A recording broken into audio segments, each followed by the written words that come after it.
Israel ने एक air strike से पूरी दुनिया हिला दी है। मैं दुनिया हिला दूंगा। पोपटलाल की नहीं, हिजबुल्लाह की। अब ये तो आप जानते ही हैं कि इन दिनों मिडिल ईस्ट में इजराइल, पैलेस्टीन और लेबनान के साथ जंग में है। ऑपरेशंस काउंटर ऑपरेशंस का सिलसिला जारी है। बीते हफ्ते हिजबुल्लाह के कई सारे electronic devices, pagers, walkie talkie में ब्लास्ट हुए थे, जिससे संगठन के कई सारे लीडर्स की मौत हुई थी। और कई लोगों का कहना था कि इसमें इजराइल की इंटेलिजेंस एजेंसीज का हाथ है। इसके पहले भी फौज शुक्र, मोहम्मद दीप समेत हिजबुल्लाह के कई सारे लीडर्स को इजराइल मार चुका है। लेकिन अब हुआ है सबसे बड़ा हमला। बहुत बड़ी खबर आपको बताने जा रहे हैं। हिजबुल्लाह चीफ हसन नसरुल्लाह मारा गया है।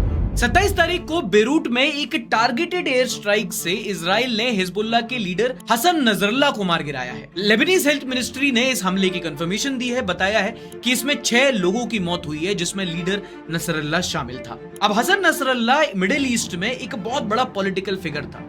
ये हिजबुल्लाह को 3 दशकों से लीड कर रहा था और अपने आउटफिट को लीड करते हुए इसने इजराइल से कई सारी जंगें लड़ी थी। इनफैक्ट इजराइल इसको कई बार मारने की कोशिश कर चुका था, ये बार बार बच के निकल जाता था। लेकिन अब फाइनली इजराइल ने हसन नसरल्लाह को मार गिराया है और ये मिडिल ईस्ट कॉन्फ्लिक्ट का सबसे बड़ा इवेंट हो सकता है। अगर आप कॉन्टेक्स्ट के लिए समझो तो ये उतना ही बड़ा है जितना अमेरिका का उसामा को मार गिराना। अब हमास की तरह हिजबुल्लाह भी एक ईरान बैक्ड ग्रुप है और अब देखना ये होगा कि मिडिल ईस्ट की जो बाकी सारी शक्तियां हैं, यूएई, कतार, सऊदी अरेबिया और ईरान, इस हमले के बाद क्या रुख अपनाते हैं। अगर भारत के दृष्टिकोण से देखा जाए तो भी कोई अच्छी खबर नहीं है, क्योंकि भारत इन दिनों India, middle east, Europe economic corridor से अपने स्ट्रेटेजिक इंटरेस्ट बनाना चाहता है। और नसरल्लाह के मारे जाने के बाद अगर युद्ध और बढ़ता है तो कोई भारत के लिए अच्छी खबर नहीं है। ऐसी एक और न्यूज के साथ मिलेंगे।